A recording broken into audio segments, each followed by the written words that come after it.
bienvenue dans cette nouvelle analyse de séquence.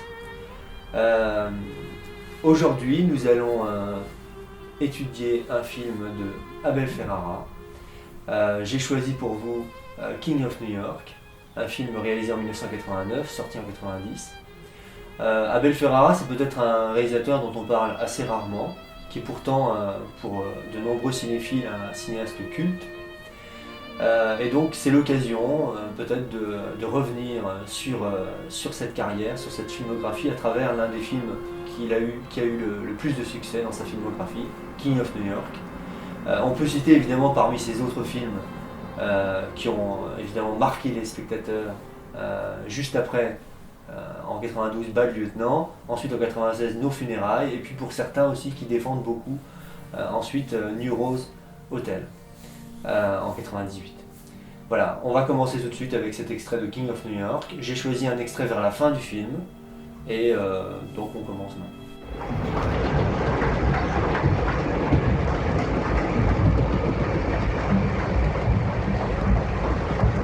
Voilà, premier plan, et déjà une grande richesse dans ce plan. Ici avec ce changement de mise au point, donc on change le point, entre le personnage qui est au fond, on est donc dans une rame de métro, et vous avez le personnage qui est au fond, c'est un policier, qui est en fin de course, on va dire, vous allez le voir vraiment en fin de course, et puis Christopher Walken, acteur principal de King of New York, qui joue Frank White, justement c'est lui le roi de New York. Ce premier plan, avec ce changement de mise au point, insiste déjà sur la solitude profonde des deux personnages. Le flic devient complètement isolé dans ce film-là, même par rapport à ses collègues. Et puis surtout, Frank White est complètement isolé. Au début, il est isolé parce que ses collaborateurs, ses amis ne le comprennent pas vraiment. Et à la fin du film, évidemment, comme ils sont tous morts, les autres, il est isolé au sens propre et au sens premier du terme. Ici, donc, l'isolement, le visage, donc gros plan sur le visage de Christopher Walken qui prend la moitié du cadre, et tout le reste est flou, donc faible profondeur de champ, qui permet d'isoler complètement Christopher Walken. Ici, le regard perdu dans le vide, on a l'impression que Christopher Walken est déjà ailleurs, qu'il est déjà dans une autre dimension, peut-être qu'il n'est déjà plus parmi nous. Right.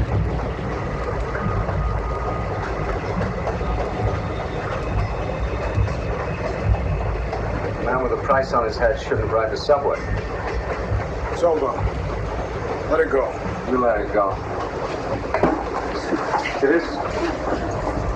Come on, you want to see? Alors que, avec ce plan très rapproché, ce gros plan de Christopher Walken, on était rentré dans une espèce d'intimité du personnage qui était isolé par le flou. Tout d'un coup, le fait que le flic l'interpelle le ramène au monde des réels, au monde des vivants. Changement de mise au point, la netteté revient sur le policier. Et puis ensuite, qu'est-ce qui se passe? Naturellement, l'échelle de plan s'élargit, donc on repasse en plan américain, on recule. Et c'est-à-dire qu'à nouveau, les plans englobent le reste des êtres vivants, et on constate que dans cette scène de métro, il n'y a pas que ces deux personnages principaux. On a l'impression qu'ils étaient presque seuls, mais non, en fait, il y a plein d'autres gens qu'on découvre maintenant. Et puis vous allez voir que il est particulier, King of New York, ce roi de New York, Frank White, parce que il a toujours la conscience de faire bien les choses, d'être finalement, c'est un gangster mais il est honnête. Et vous allez voir qu'il va avertir sa victime tout simplement que il n'a pas envie de la tuer, de lui faire du mal, mais si jamais il lui fait du mal, c'est la police qui le pousse à le faire. Et cette perversion qu'on essaie de faire porter à la police, évidemment on la retrouvera très accentuée dans Bad Lieutenant. Come on, you want to see something? How bad do you want? Don't worry, but don't move. Frank, put the gun down. And make it easy? I've done things in my life that you wouldn't even think about. Why should you be different? You got that gun, use it. Come on! No more stories, Frank. Put the fucking gun down. See this woman? A nice woman. You have a family? I don't want to hurt you, but I will blow you away if I had to. You understand? Yes. Could you do that?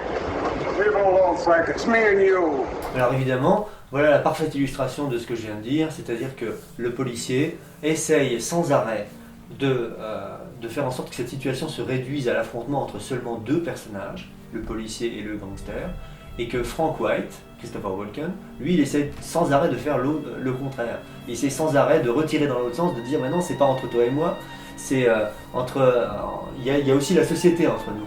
Et il y a aussi cette femme noire là qui risque de te tuer. Donc, ce qui explique que dans la mise en scène, on peut constater que sans arrêt, la mise en scène a tendance, a envie peut-être de se rapprocher, c'est-à-dire qu'on a des plans qui redeviennent très serrés, des gros plans sur les visages, mais sans arrêt, comme Christopher Walken tire les choses en arrière pour que justement on englobe aussi les autres personnages du wagon, et bien sans arrêt la mise en scène, elle recule et on se retrouve de nouveau avec des plans plus larges, des plans américains. Donc c'est très intéressant de voir dans cet extrait l'alternance sans arrêt des plans rapprochés avec des plans plus larges. Me and you. You can't hide behind it forever. I don't need forever.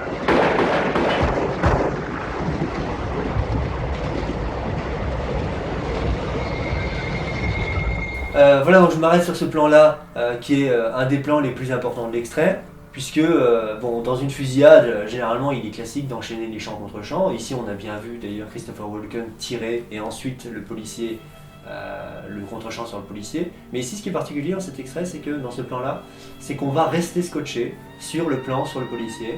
Et en fait, on n'a plus du tout pour l'instant de contre-champ sur Christopher Walken, sur sa réaction. On comprendra ensuite pourquoi on n'a pas eu de contre-champ, mais pour l'instant on ne comprend pas. Et simplement, on assiste simplement à un plan qui nous marque beaucoup et qui est douloureux, puisque contrairement à plein de films où les gens se tirent dessus et puis finalement on tire sur quelqu'un, il tombe, c'est fini. Là, on tire sur quelqu'un, mais il n'est pas mort, en fait, il est en train de mourir, donc on a toute sa souffrance.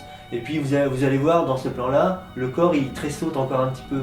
Hein, la mort elle vient pas comme ça directement, c'est pas une balle dans la tête ou c'est fini. C'est pendant de longues minutes, on va agoniser. Et donc, Abel Ferrara, en fait, il insiste vraiment là-dessus. Une des séquences d'anthologie de King of New York qu'on aurait pu aussi analyser, c'est évidemment l'affrontement entre Wesley Snipes et Laurence Fishburne.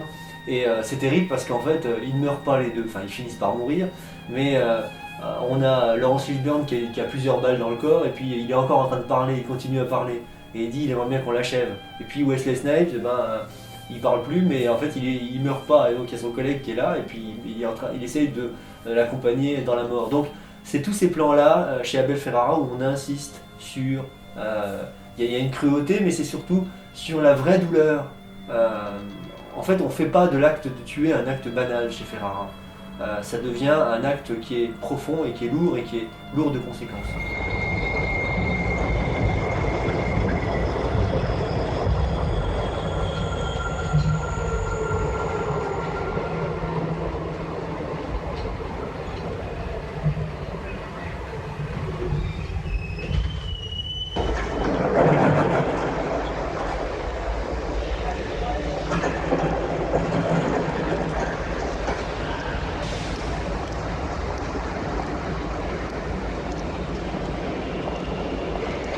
On verra à la fin de cette analyse un petit extrait hommage de Ferrara à Murnau, puisque dans King of New York, nous assistons à un moment donné à la projection de Nosferatu. Et ici, on peut déjà y penser, et on peut déjà comprendre pourquoi Ferrara a été impressionné par le Nosferatu de Murnau. C'est ce grand corps dégingandé de Christopher Walken, dans sa tunique et son costume, sa redingote noire, et surtout qui commence à tituber. Il ne marche plus vraiment droit. Alors tout cela est évidemment on insiste là-dessus avec une mise en scène caméra à l'épaule. La caméra elle-même semble être titubante et on peut évidemment être agacé régulièrement par les gens qui utilisent la caméra à l'épaule un peu gratuitement ou simplement pour dire que c'est pour donner un effet réaliste. Alors que ici, c'est simplement la caméra qui est titubante parce qu'elle est à l'image du personnage principal qui est lui aussi titubant, qui est perdu. En fait, on a dit que Christopher Walken, on va le redire encore, qui est un petit peu entre deux mondes. Il est entre la vie et la mort, et il est dans une autre dimension. On constate aussi dans ces plans-là que c'est filmé au grand angle, donc on a beaucoup de recul, et ça déforme légèrement les perspectives. Il serait intéressant évidemment de rapprocher cet extrait d'autres extraits, par exemple de Brian De Palma. Évidemment, quand on voit King of New York, on pense tout de suite à Scarface, en 84, qui a devancé, donc le film de 6 ans. Mais Scarface n'est pas forcément le meilleur exemple, puisque la mort de Scarface, on y reviendra peut-être, mais c'est une mort qui est tonitruante, y compris au niveau du langage. Mais plutôt on penserait chez Brian De Palma à des films comme L'Impasse ou des films comme Pulsion, où les scènes de métro en fait sont récurrentes. Et on a le sentiment en voyant cette scène-là de métro que Ferrara évidemment est inspiré aussi par les films de Brian De Palma. Je trouve ce qui est très fort dans ce plan-là, sur cet escalier, c'est d'une part que nous, la caméra, nous spectateurs, on reste coincés derrière les grilles, derrière les barreaux, parce que nous on est dans le monde des vivants, on reste là, alors que Frank White, Christopher Walken, lui, il est en train de s'échapper vers autre chose, vers la mort. Et donc les barreaux nous empêchent d'être dans la même dimension. Ensuite, vous avez ce personnage là, il se dirige vers la mort, donc il monte les escaliers, titubant, tel un pantin un peu, tel un peu Nosferatu, qui a une démarche irrationnelle, hors du réel. Et on dirait qu'il se dirige à la fois vers l'obscurité, vers la nuit, vers l'ombre, vers la mort. Mais en fait, ce qui est typique plutôt de Ferrara, c'est qu'il se dirige aussi vers la lumière. Parce que vous avez une lumière scintillante comme ça, qui se reflète sur les barres de l'escalier, sur la rampe. Et cette lumière, en fait, c'est le côté, on peut y voir le côté mystique un peu de Ferrara. C'est-à-dire les personnages sont toujours en quête de rédemption. On sait à quel point Harvey Keitel dans Bad Lieutenant est en quête de rédemption, malgré évidemment tous ces actes qui sont plus horribles les uns que les autres.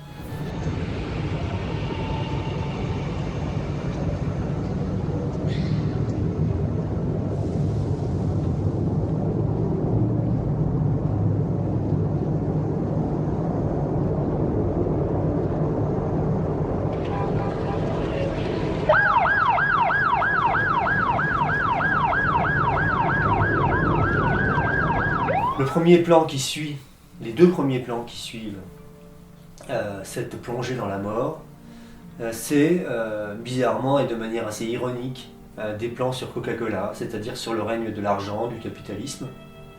Le règne de l'argent qui est évidemment à la source de la corruption dans les films de Ferrara, corruption de Bad Lieutenant, corruption de Christopher Walken. Et puis en fond sonore, vous avez la police. C'est-à-dire que la police, dans les films de Ferrara, est toujours associée à cette corruption, à ce règne de l'argent.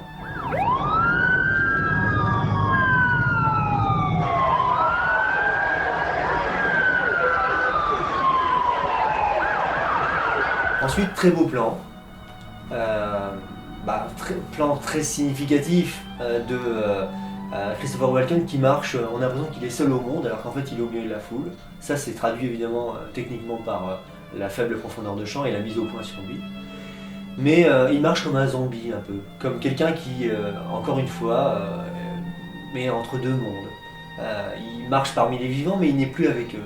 Il n'est déjà plus parmi les vivants. Et on constate d'ailleurs par rapport aux autres personnes un teint étrangement cadavérique et blafard.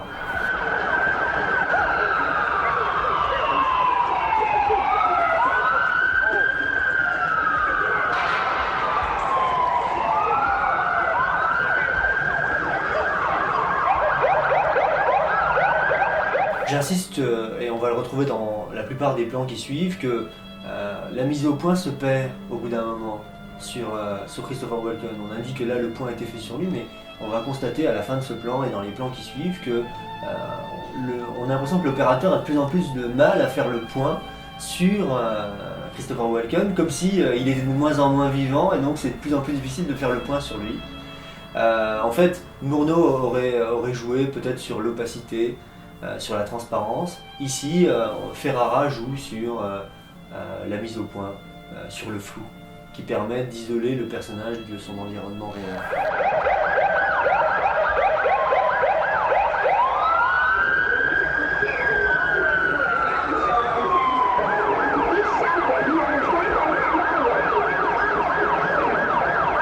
J'aime beaucoup tous ces plans avec ici la glace. Tout à l'heure on était séparés de Christopher Walken, on a dit parce qu'on est dans une autre dimension, on a été séparés par les barreaux, maintenant on est séparés par une glace. Ensuite j'aime ce plan parce que tous les reflets sur la vitre, ils permettent en fait c'est comme si ça diminuait l'opacité, la texture, la densité du personnage. qui devient de plus en plus transparent, mais par des moyens en fait sans effets spéciaux, simplement à cause d'une vitre.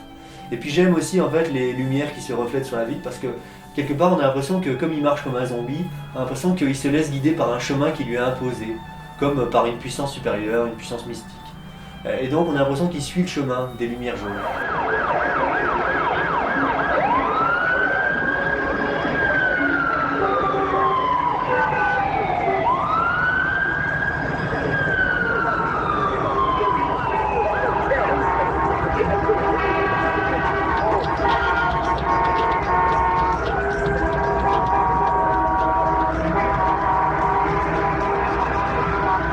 Constatez que, mis à part le mouvement de grue précédemment qui permet de situer le taxi par rapport à Christopher Walken et de montrer finalement que le taxi est tout près de lui, mais qu'on a l'impression ensuite dans les plans qui suivent que c'est très loin, qu'en fait il n'avance plus à la même vitesse que les gens qui sont autour de lui, que les gens normaux. Il avance plus lentement ou en tout cas dans un espace-temps différent. Et que vous avez constaté dans plusieurs plans qu'il y a une espèce de halo de lumière autour de lui, ça aussi ça renforce le côté mystique. Et puis j'aime beaucoup aussi tous ces plans rapprochés qui permettent, en fait il est au milieu, il est dans la rue, il y a plein de monde autour de lui, il y a plein de voitures, il y a les sirènes, il y a plein d'activités. Mais en fait tous ces plans rapprochés donnent l'impression qu'il est seul au monde.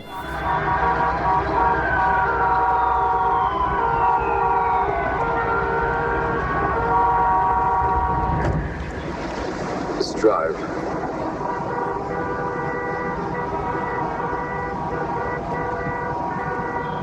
Alors évidemment la lumière du dehors, la lumière des lampadaires vient éclairer Christopher Walken, mais bizarrement ça ne l'éclaire pas d'une couleur chaude et chaleureuse, ça l'éclaire toujours d'une lumière blafarde. Ensuite, ce très beau plan dans le rétroviseur, ça permet, on a l'impression qu'on ne peut plus voir le visage de Christopher Walken en entier, on a l'impression qu'on ne le voit plus que par fragments. Et vous allez voir que dans la fin de cet extrait, on verra Christopher Walken uniquement par fragments. Fragments sur un pistolet, fragments sur sa main, fragments sur son corps, sur sa poitrine, fragments sur son visage. Le personnage est fragmenté parce qu'en fait il n'existe plus en tant que tel complètement et en entier. Comme il est en train de se disloquer, il n'existe que par fragments.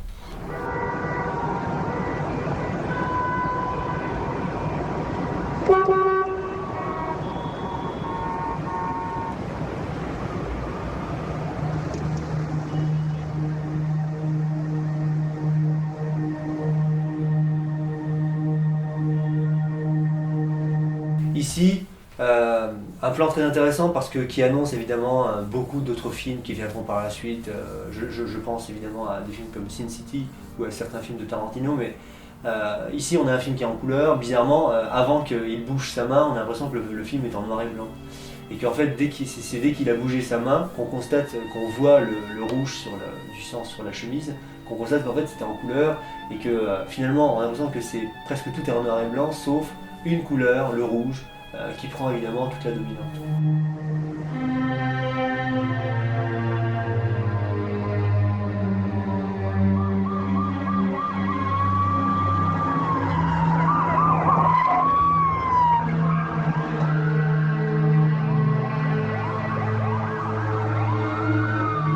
Voilà donc ces plans très rapprochés.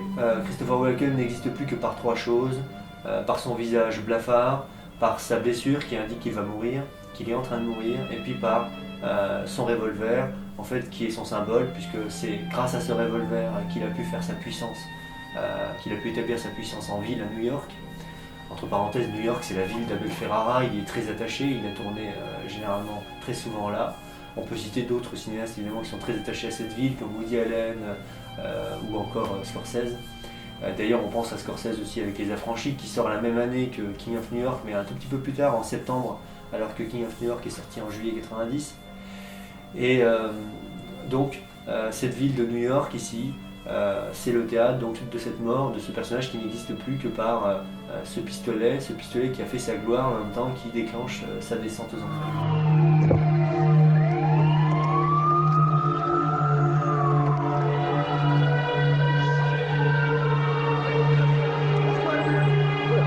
Encore une fois, très beau plan, avec changement de mise au point. Au début du plan, sur un ange qui est en dessous, qui est sur le tableau de bord. Un ange, et puis ce qui est suspendu, c'est un crucifix. Et évidemment, bon, c'est toute la problématique mystique du cinéma d'Abel Ferrara, on en a parlé. On sait à quel point Ferrara peut s'amuser, entre guillemets, voire faire des choses très très glauques avec un crucifix. Regardez simplement Bad Lieutenant. Et donc, ici, c'est très associé donc, au personnage de Christopher Walken. Et puis ce plan, je l'aime beaucoup parce que ensuite, quand la mise au point change, eh bien, on voit l'extérieur, on voit ce chauffeur de taxi qui est évidemment très très affolé. Et puis surtout, on voit encore de nouveau la réalité à travers une vitre. C'est-à-dire qu'on est à l'extérieur, on est placé à l'écart, on a du recul, on est dans une autre dimension, dans un autre monde. On ne voit la réalité qu'à travers un filtre, parce que c'est le filtre de quelqu'un qui est en train de mourir.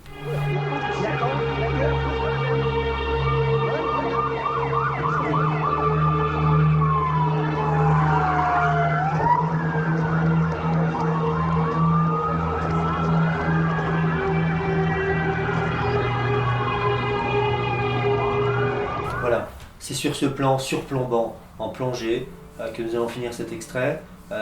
C'est là, le plan là, et tous les plans qui suivront dans la fin du film, c'est évidemment le côté absurde. En fait, vous avez des dizaines, voire des centaines de policiers qui sont là pour arrêter Christopher Walken, alors qu'en fait, il est déjà mort dans sa voiture. Et ils prennent toutes les précautions, ils sont armés jusqu'aux dents, mais en fait, il n'y a plus rien à faire, il est déjà décédé, donc tout ça, c'est superflu, illusoire et absurde. Moi, je terminerai en disant que Abel Ferrara, il faut quand même le dire, a souvent flirté avec les films de série B.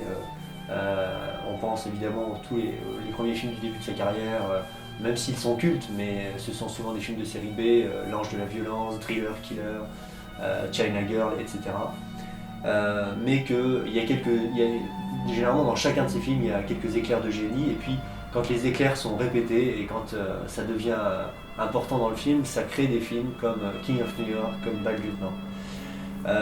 Voilà, à noter que le scénariste de King of New York, c'est Nicolas St. John, et c'est quelqu'un qu'il a rencontré à l'école, Abel Ferrara, et avec qui il est resté complice pendant une grande partie de sa carrière. C'est son scénariste fidèle, donc c'est quelqu'un qui tourne avec une équipe réduite.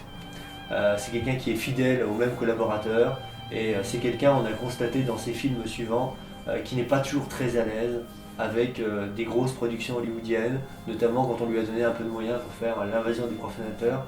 C'est pas toujours là qu'il est le plus à l'aise. En fait, finalement, Ferrara est sûrement quelqu'un qui aime travailler avec une équipe réduite et dans des conditions plutôt légères et avec un budget serré. Voilà, donc ça sera tout pour cet extrait.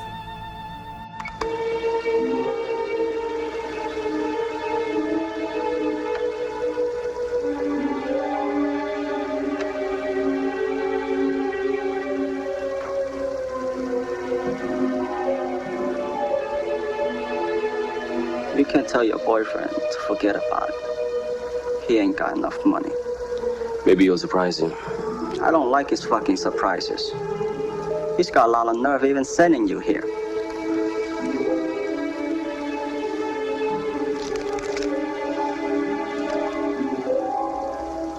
You could step all over that shit and still get 120 a gram.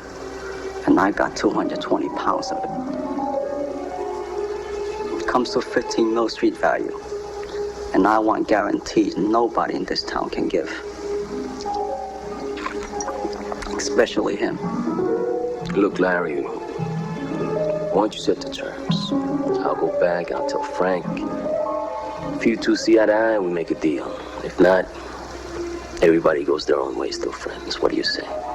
That cocksucker ain't got no friends. And before I even think of sitting across some table with him, you gotta know one thing. I ain't no fucking greaseball named Artie Clay. You got it. And he pays for your cut. Yeah.